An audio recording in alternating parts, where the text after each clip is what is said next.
Olá, querido, graça e paz em Cristo Jesus. É um prazer estarmos juntos novamente para continuarmos estudando aqui essa bela carta do apóstolo Paulo à igreja de Coríntio. Hoje nós estaremos estudando o capítulo 10, que tem como título Não devemos colocar Deus à prova. Olha, não é nada agradável colocarmos Deus à prova. À medida em que nós entrarmos no texto, nós vamos entendendo o que o apóstolo Paulo quer nos dizer com esta palavra, tá certo? Vamos orar e vamos estudar este capítulo hoje, que Deus esteja conosco, nos ajudando e nos orientando para um bom proveito e crescimento espiritual. Oremos. Santo, amado e eterno Deus, digno de toda honra e toda glória, Tu és, Senhor. Nós dependemos totalmente da Tua graça e direção. Eu preciso, Senhor, neste momento, que Tu queiras usar-me como instrumento Teu, como um porta-voz, para que a mensagem, ó Deus, desejada por Ti, chegue aos ouvidos daqueles que hão de ver esse vídeo e ouvir.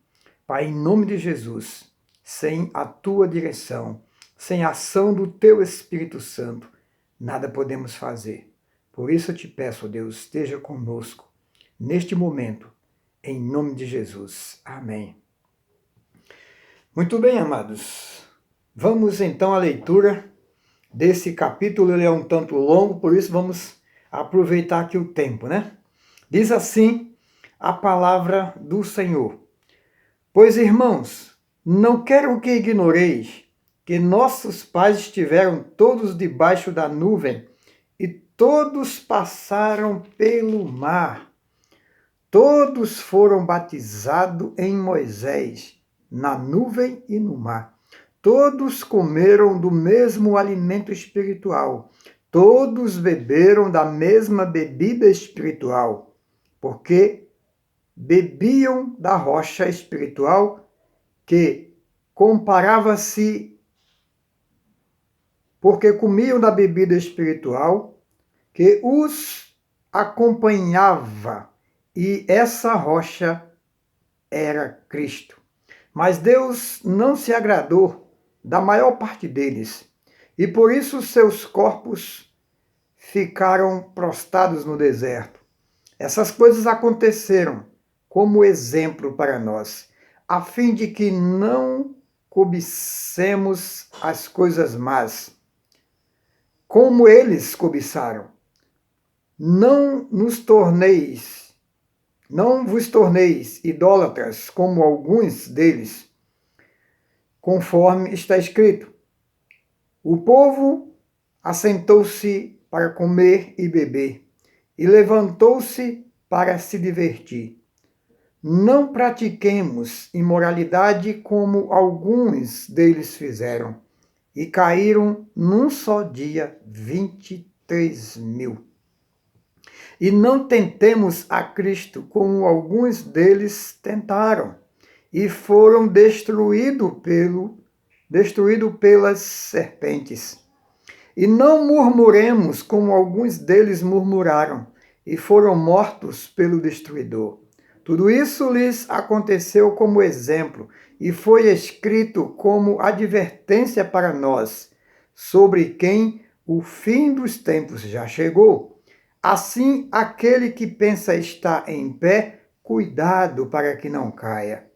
Não veio sobre vós nenhuma tentação que não fosse humana, mas Deus é fiel, e não deixará que sejais tentado além do que possais resistir. Pelo contrário, juntamente com a tentação, providenciará uma saída para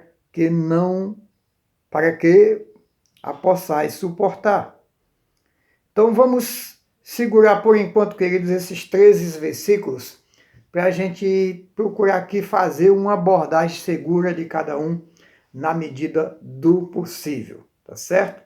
Então nós percebemos aqui coisas interessantes nas palavras do apóstolo, quando ele atribui, a alguns benefícios feitos por Deus ao povo de Israel como coisas espirituais. E nós vamos ver cada parte aqui para que a gente tenha como extrair o máximo de lições para as nossas vidas, tá certo? Nestes primeiros 13 versículos do capítulo 10, Paulo adverte a igreja a não colocar Deus à prova, como fizeram os israelitas no caminho rumo ao deserto. A terra prometida, né? Ou melhor, no deserto rumo à terra prometida. Então, colocar Deus à prova é o mesmo que decretar para si mesmo a ruína, até possivelmente a morte, como foi no caso de muitos dos israelitas. E o que seria colocar Deus à prova? Olhando para o texto, percebemos que Paulo faz menção das beneficências de Deus para com o povo, de modo que, protegendo-os do sol, no caso, né, a caminhada no deserto, Deus protegeu o seu povo daquele sol escaldante no deserto, enquanto caminhava rumo à terra prometida. E onde a gente pode ver isso? Em Êxodo capítulo 13, versículo 21 e 22. Quando eles caminhavam durante o dia, o Senhor enviava o quê? Uma nuvem para os proteger do sol. Imagina você caminhando no deserto durante o dia. Um calor aí que chega aí aos 50 graus. Imagina a situação. E à noite vai para baixo de zero. Então o texto também diz que não somente a nuvem os protegia durante o dia, como a coluna de fogo durante a noite, tanto para iluminar o caminho, porque eles tinham pressa, né, de chegar ao destino, de fugir também da perseguição dos egípcios, e também os aquecia diante da friagem que eles com certeza estavam enfrentando nessa caminhada ao deserto. Então Deus providencia para o povo em forma de beneficência,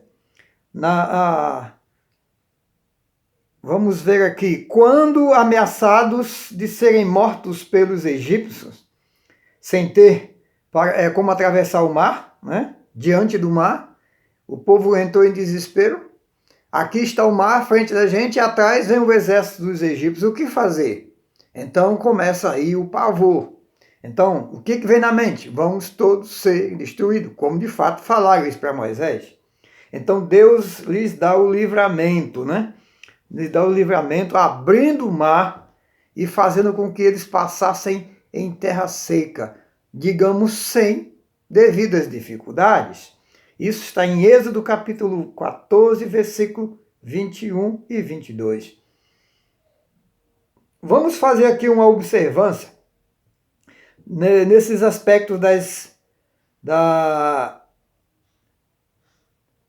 das benevolências de Deus para com Israel, no sentido de alimentar, no sentido de proteger, no sentido de dar água quando eles estavam com sede. Então, biblicamente falando, o apóstolo ele faz menção aqui o quê? Né? De todos foram batizados, né?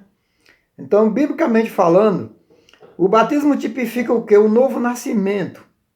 Entendendo que o homem sem Deus está morto por conta do pecado, de acordo com Romanos 3, 23, diz que todos pecaram e destituídos estão da presença de Deus. Ora, destituídos da presença de Deus quer dizer que estão separados, estão mortos, não têm vida em Deus. Então, todos pecaram, logo todos morreram. Quando batizado, o homem simbolicamente está morrendo para o pecado, para a velha natureza, para o mundo com seus conceitos distorcidos, contrário à vontade de Deus, e está sendo ressurreto para uma nova vida em Cristo Jesus, está certo? Em outras palavras, vale dizer que ser batizado é estar agora sob na presença de Deus sob a proteção do Senhor. Nós podemos tranquilamente afirmar aqui essa questão do batismo. Vamos voltar ao texto para entender o que o apóstolo Paulo está dizendo acerca de ser batizado no mar, ser batizado em Moisés, né, fazendo comparações aí com o povo de Deus, o povo de Israel. Olha, versículo 1 do capítulo 10. Pois, irmãos, não quero que ignoreis que nossos pais estavam todos debaixo da nuvem e todos passaram pelo mar. Como a gente já fez aqui o comentário, né? Todos foram batizados em Moisés, na nuvem e no mar. Todos comeram do alimento espiritual. Eu vou até parar por aqui que eu quero dar as citações bíblicas dessa parte, né? Como a gente já falou aqui, né? Nos versículos do Êxodo, no capítulo 13, versículo 21 e 22, capítulo 14, 21 e 22 também, falando aí das ameaças, né? E Deus providenciou a proteção. E a gente vai, com certeza, mais tarde, um pouquinho mais à frente, abordar essas questões aqui do alimento espiritual que o Paulo aqui faz menção, o alimento e a água, tá certo? Mas a questão do batismo, todos foram batizados em Moisés, todos foram batizados no mar, todos foram batizados na nuvem. Então, entendendo que o batismo, ele tipifica estarmos na presença do Senhor e debaixo da sua proteção, uma vez que o povo estava, de certa forma, afastados de Deus, e Deus traz para si o que? A salvação, traz para eles a proteção, traz para ele a esperança. Então eles agora passam a viver debaixo da proteção de Deus e, portanto, estão na presença de Deus em Cristo Jesus. Ok? O que isso tem a ver com o povo de Israel? Tem a ver que Israel foi o povo, melhor dizendo, foi o povo escolhido por Deus para ir a uma terra que Deus lhe prometera, uma terra que emanava leite e mel, em que eles teriam todos os benefícios que um povo abençoado por Deus poderia ter. E esta terra, é lógico, já tinha sido dada a Abraão, prometida a Abraão lá atrás, mas diante de circunstâncias, o povo que eram os filhos de Jacó, descendência de Abraão, que vieram a ser escravos, né, durante 400 anos no Egito, e agora eles são libertos e retornam para a terra que um dia Deus havia prometido, ou prometeu, deu a Abraão, seu pai na fé, não é isso? E também seu pai na sua descendência, porque Israel era os filhos de Abraão, né? Filho de Jacó, que era filho de Isaac, e Isaac, filho de Abraão. Logo, eram diretamente os netos, né, digamos assim, de Abraão. E esse povo estavam agora sobre a direção de Moisés, entendendo que Moisés foi o homem escolhido por Deus, o líder que Deus levantou para libertar esse povo da escravidão, povo que estava praticamente desprotegidos de Deus, e agora Deus olha para esse povo e diz: eu vou cuidar do meu povo, vou colocar uma pessoa sobre ela, e essa pessoa estará me representando. Logo, Moisés era o representante de Deus para Israel. Então todos foram batizados em Moisés. Moisés é uma figura de Cristo, porque é aquele que liberta o povo, é aquele que salva o povo. O povo estava debaixo da escravidão por 400 anos, sem liberdade, sem direito de voz, vivendo, trabalhando debaixo de castigos e se alimentando de maneira péssima. Então Moisés, um enviado de Deus, vem e liberta esse povo e dá a esse povo de novo a liberdade de poder viver para Deus e não viver subjugado a um governo humano. Tá certo?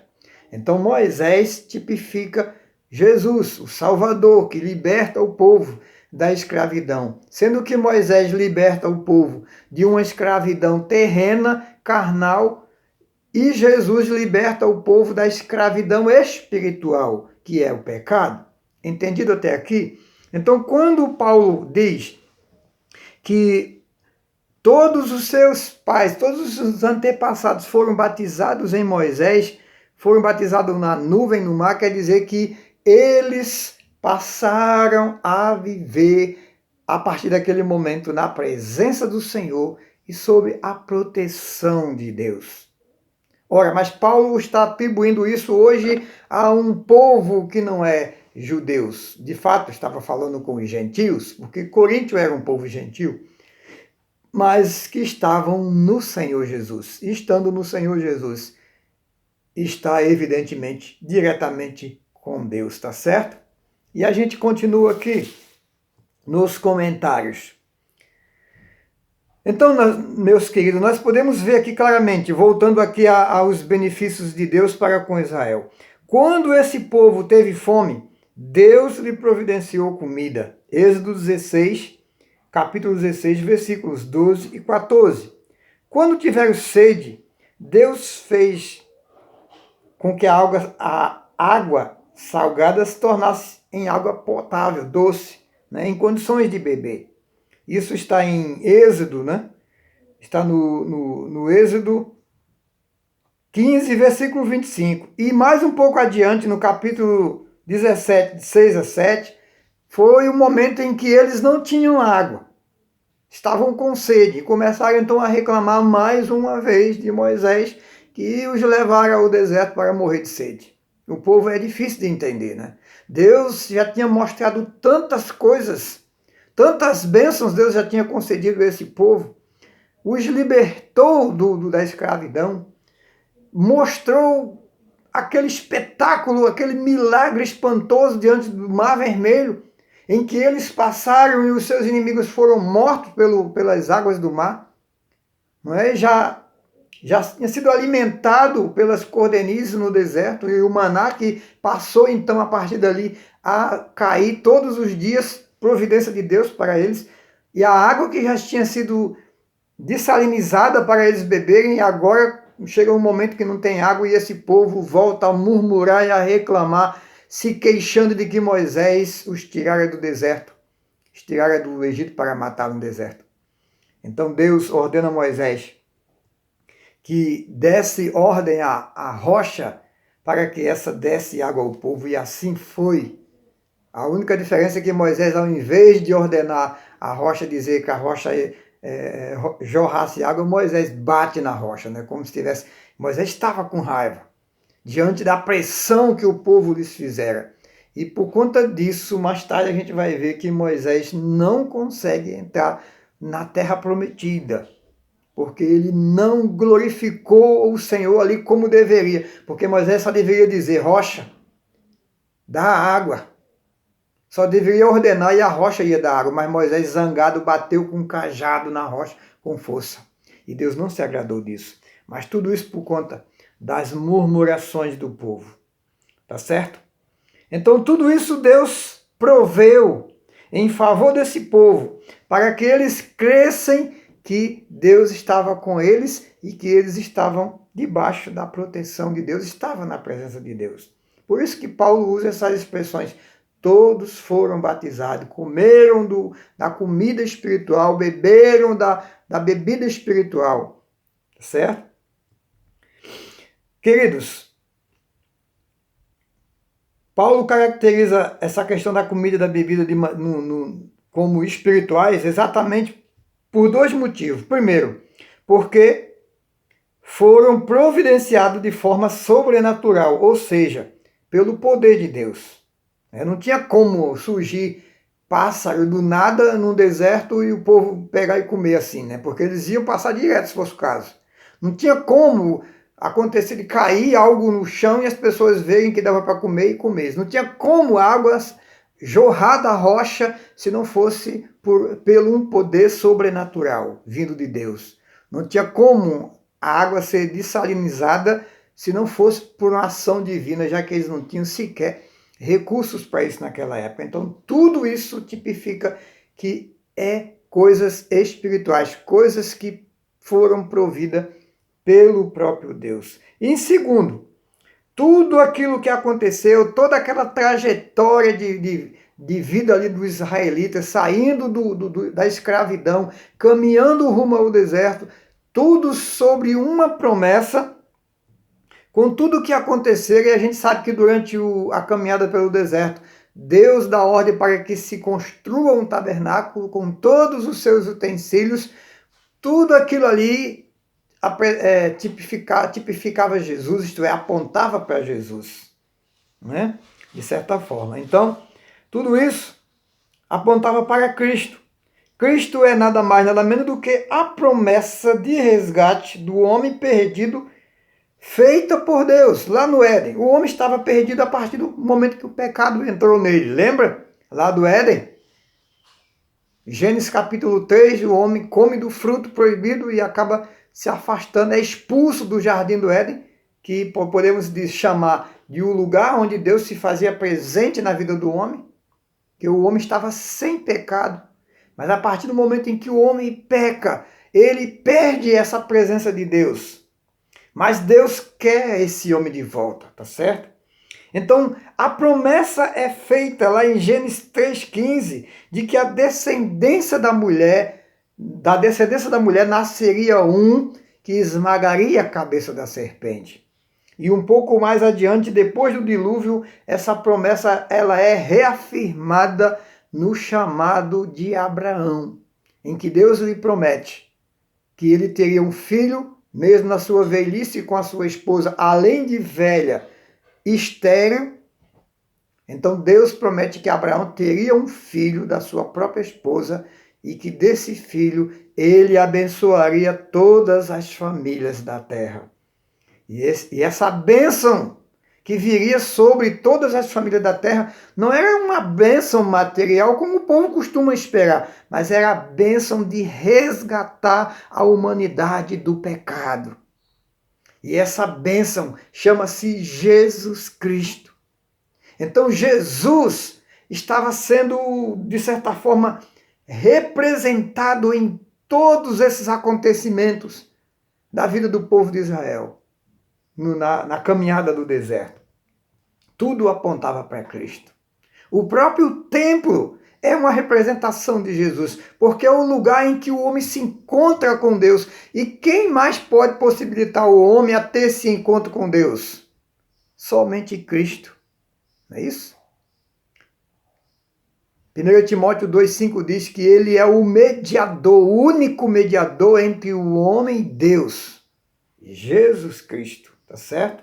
Então nós precisamos guardar esses conceitos em nossas mentes, em nossas vidas, porque nada na Bíblia é por acaso. Tudo tem um propósito de Deus, e esse propósito é sempre nos direcionar a Ele, nos resgatar da vida de pecado que nós tínhamos e temos, para termos uma vida eterna na sua presença, certo? Paulo está falando para os gentios e não para os israelitas. Mas o que nós podemos entender aqui de acordo com as palavras de Paulo? Paulo está exatamente dentro do contexto da bênção que Deus prometeu a Abraão. Entendendo que em Cristo não há distinção de raças. Todos estão na presença de Deus e sobre a proteção do Senhor. Entende, queridos? Todos estão na presença de Deus e debaixo da proteção do Senhor. Então a gente pode ver isso claramente aqui nesse texto que nós ainda nem conseguimos ler tudo, né? Mas vamos adiante. Ó. Nos versos de 5 ao 13, as palavras de Paulo servem como advertência tanto para a igreja de Corinto como para nós hoje, de que não devemos colocar Deus à prova. E seria o que isso, colocar Deus à prova, né?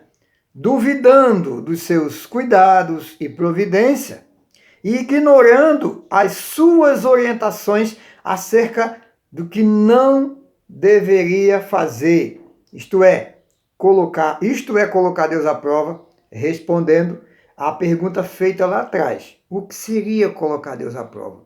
Então, quando eu ignoro, isto é, quando eu questiono, quando eu duvido dos cuidados de Deus para comigo, das promessas de Deus para comigo, da proteção de Deus sobre minha vida. E quando eu também ignoro as orientações de Deus para a minha vida, quando Ele me diz o que eu devo e o que não devo fazer, e mesmo assim eu as ignoro, eu prefiro fazer de acordo com o que acho, de acordo com as minhas vontades, ignorando as vontades de Deus. E também reclamando, murmurando das coisas que acontecem no meu dia a dia, como se Deus não estivesse vendo e como se Deus também não estivesse a par de todas as coisas e também não tivesse um objetivo sobre todas as coisas. Isso é um perigo. É um perigo quando eu começo a reclamar de tudo, murmurar como se eu estivesse abandonado, como se Deus não ligasse para mim, como se Deus não gostasse de mim, como se Deus não me amasse, como se Deus não tivesse nenhuma intenção de me abençoar. Isso era o que acontecia, aconteceu muitas das vezes com o povo de Israel. E eu digo a você, meu amado, isto é o que acontece muitas das vezes comigo e com você hoje. E as palavras de Paulo aqui nesses versículos não servem somente para Coríntio, serve também para mim e para você. Olha o que diz os versículos, acompanhe comigo a leitura aí. Mas Deus não se agradou da maior parte deles, e por isso seus corpos ficaram prostrados no deserto. Essas coisas aconteceram como exemplo para nós, a fim de que não cobicemos coisas más, como eles cobiçaram. Não vos torneis idólatras, como alguns deles, conforme está escrito. O povo assentou-se a comer e a beber. Levantou-se para se divertir. Isso está lá em Êxodo capítulo 32.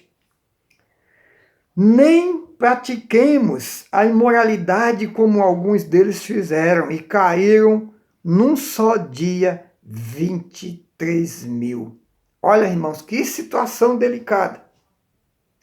23 mil pessoas em um só momento, em um só dia, morreram. Por que isso aconteceu? É claro, por conta da rebeldia do povo. Né? Esse tipo de atitude, como a gente já falou aqui antes, né, de colocar Deus à prova, né, duvidando dos cuidados dele para conosco, das suas providências, ignorando suas orientações para as nossas vidas, reclamando dos cuidados dele para conosco, esse tipo de atitude pode nos levar a consequências desastrosas, como foi no caso dos israelitas.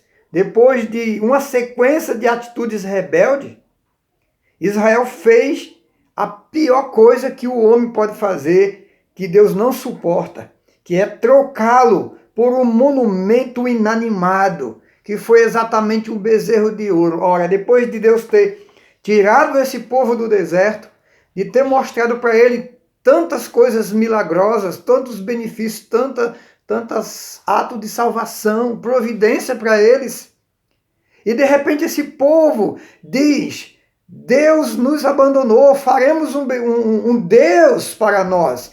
E pegaram lá um monte de ouro e fizeram um bezerro de ouro e começaram a adorar esse bezerro e a se divertir diante dele, dizendo: esse é o nosso Deus.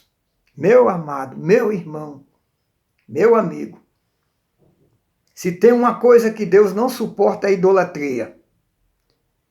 E o que é idolatria? É colocar qualquer objeto ou qualquer ser, qualquer divindade no lugar dele.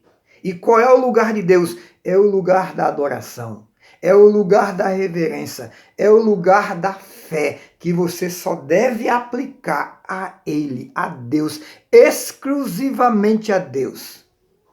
Deus não divide a sua glória com ninguém. Só Ele é o Senhor. Tanto é que no momento em que Moisés sobe no monte, exatamente nesse momento em que o povo se rebela e coloca um Deus feito por mão humana, um monumento, um bezerro de ouro, uma coisa morta sem vida no lugar de Deus, o que Moisés traz para o povo? Exatamente as orientações. Não farás para ti imagem de escultura, não terás para ti deuses. imagem de espécie alguma do que há no céu, do que há na terra, do que há debaixo da terra. Nada, nada, nada. Isso está onde? Êxodo capítulo 20, Deuteronômio capítulo 5. Em outros textos que Deus adverte para que não se faça deuses, não se curve a eles. E Israel faz exatamente isso. E Paulo está chamando a atenção da igreja de Corinto para tomar esse cuidado de não se prostrar diante de ídolos, porque Deus não suporta essas atitudes. E por conta disso, é que em um só dia morreram 23 mil pessoas. Meu amado, você imagina se essas coisas acontecessem hoje, mas de alguma forma acontece, mas infelizmente o homem está tão cego espiritualmente que não consegue enxergar. Ou você acha que tudo que está acontecendo aí de catástrofe, de desastre no mundo é por acaso? Um mundo idólatra, um mundo profano, um mundo que não quer saber de Deus, um mundo que rejeita Deus, um mundo que ignora Deus, ignora a sua palavra, sua orientação. Você acha que um mundo desse tem futuro? Você acha que um mundo desse tem como ser abençoado? Acaso não estamos vivenciando essas coisas anos após anos? Desastres e mais desastres. Catástrofes e mais catástrofe. Tudo isso é por consequência de uma vida fora dos conceitos de Deus, querido. E Paulo está aqui lutando com essa igreja para que não siga esses exemplos e não tenha que sofrer as consequências. Então ele continua aqui nos versículos que seguem, versículo 9. E não tentemos a Cristo como alguns deles tentaram e foram destruídos pelas serpentes. Olha que Paulo está colocando Cristo aqui como se fosse Deus para o povo de Israel lá no deserto. Colocando Cristo para a igreja como se fosse Deus para o povo de Israel no deserto. Por quê? Simples. Deus e Jesus são um. Jesus diz lá em João capítulo 14, eu e o Pai somos um. Quem vê a mim vê o Pai. Porque Deus entregou ao Filho toda a autoridade, todo o poder. Logo, quem serve a Jesus, serve a Deus. Logo, quem se inclina diante de Jesus, se inclina diante de Deus. Por isso, só Jesus deve ser adorado e mais ninguém. Mais ninguém. Não tem espaço nas Escrituras para adoração a um outro ser que viveu nessa terra, a não ser Jesus Cristo. Logo, se alguém adora qualquer um outro ser que viveu nessa terra que não seja Cristo, está praticando diretamente a idolatria. E Deus não suporta isso. E ele segue aqui, no versículo 10. Não murmureis, como alguns deles murmuraram e foram mortos pelo destruidor. Tudo isso lhes aconteceu como exemplo e foi escrito como advertência para nós, sobre quem o fim dos tempos já chegou. Olha, se Paulo já via naqueles dias o fim do tempo, o que dizer de hoje, hein? O que dizer de hoje? Cerca aí de quase 2000 anos depois. Meus amados, estejamos atentos. Vamos viver uma vida debaixo do temor de Deus. Vamos procurar com precisão, em primeiro lugar, o reino de Deus e a sua justiça.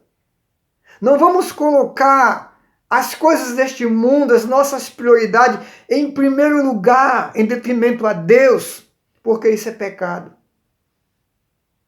Isso é pecado. Deixa que as coisas de Deus sejam a principal da sua vida, do seu dia a dia. Porque se você não fizer isso, você está pecando. Se você colocar os seus cuidados pessoais acima das vontades de Deus, você está pecando. E pecar contra Deus é andar no caminho da morte. Não faça isso. Não faça isso. Então, meus amados, nós podemos ver aqui as advertências do apóstolo Paulo para com a igreja e para conosco, porque serve para nós também. E se der tempo, a gente vai ler aqui, vou ver os versículos que seguem, de 15 ao 33. Olha, do 15 no caso aqui, dos versículos 15 ao 22, olha o que Paulo diz, o que Paulo traz para a gente. Paulo reforça a advertência acerca do perigo de colocar Deus à prova. Nós não vamos mais falar sobre isso porque já falamos, tá certo? Esses versículos de 15 a 22, Paulo traz aí mais uma vez a advertência para que isso não se faça. E dos versículos de 23 ao 33, Paulo traz à memória da igreja aquilo que ele já havia falado nos capítulos 5 e 8 acerca dos ídolos, tá certo? E, portanto, eu vou ler aqui, apenas para a gente encerrar, esses versículos que seguem de 23 até o final, que diz assim, olha, todas as coisas me são permitidas, mas nem todas são proveitosas. Todas as coisas são permitidas, mas nem todas são edificantes. Onde é que está isso? Lá no capítulo 5. Pode ver lá, é certo? Ele continua aqui dizendo, ninguém busque seu próprio interesse, e sim os dos outros, isto é, quem é verdadeiramente servo de Deus, não vive a vida olhando só para si mesmo. Antes de qualquer ação, antes de qualquer atitude, ele pensa no próximo. Vai abençoar meu irmão? Vai servir para que outros conheçam a Deus? Ou vai servir para que eles se percam mais ainda? Vai prejudicar o próximo? Então pense nisso. Certo? Versículo 25. Comei de tudo quanto se vende no mercado, sem nada perguntar por causa da consciência. Ora, se eu chegar no mercado e dizer, isso aqui foi consagrado a quê? Foi sacrificado a quê? Aqui hoje ninguém vai saber nem o que dizer.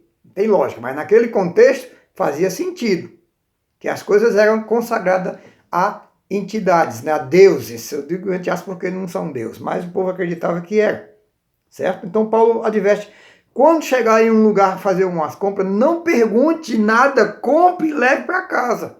Porque se você perguntar e mediante as respostas que tiver, você pode ficar com dúvida e com a consciência pesada. Poxa vida, eu estou impuro, eu estou em pecado porque estou comendo coisa sacrificada a ídolos. Então Paulo adverte, não pergunte nada, compre o que tiver e leva, e come tranquilo.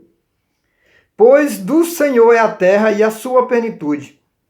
Se, portanto, algum incrédulo vos convidar e quiserdes ir comer, comer de tudo que vos for servido, sem nada perguntar por motivo de consciência. Mais uma vez aí, não advertência. E ele então diz aqui, mas se alguém vos disser, isto foi oferecido em sacrifício, então não comeis, por causa daquele que vos advertiu, e por motivo de consciência também, né? Claro. Não estou falando da tua consciência, mas da consciência do outro, aquele que te advertiu. Porque se você comeu mesmo depois de ser avisado, poxa, você é um imprudente e você não preza pelo aquilo que você crê, certo? Pela sua religião, pela sua fé. E vai causar o quê? Escândalo ao outro. Então isso não é conveniente fazer. Versículo 30. E se participardes se participado com gratidão, porque eu seria culpado por algo pelo que dou graça. Se participo, melhor dizendo, né? Porque eu vou ficar com medo de comer algo que eu dei graças a Deus. Se você agradecer a Deus, porque você entendeu que veio de Deus, certo? Portanto, não há ficar com medo. Portanto, seja comida, seja bebida, seja fazendo qualquer outra coisa, fazei tudo para a glória de Deus. Isso é um texto que Paulo já falou em outros momentos, né? Não torneis motivo de tropeço para judeus, nem para grego, nem a igreja de Deus. Assim como em tudo eu procuro agradar os outros. Procuro agradar a todos, pois não busco o meu próprio bem, mas o bem de muitos, para que muitos sejam salvos. Então Paulo dá aí uma advertência sobre os cuidados que temos que ter para com os outros, mesmo que eu tenha consciência de que o que faço não me prejudica, como já foi falado antes. Por isso não vou nem ficar preso a isso aqui. Quero apenas concluir dizendo, a vida cristã, ela é uma vida rendida à vontade de Deus e valorizando o bem-estar do próximo. Então, querido, que Deus te abençoe ricamente, que Deus te fortaleça a cada dia nos conceitos da sua vontade, lembrando-se sempre, viver para Deus é estar debaixo da sua vontade. E a vontade de Deus é que você siga as orientações bíblicas, amor ao próximo, cuidado com o próximo, tá certo? E não murmurar contra Deus, não colocar Deus à prova, não provocar a ira do Senhor, porque isso seria ameaça para você mesmo.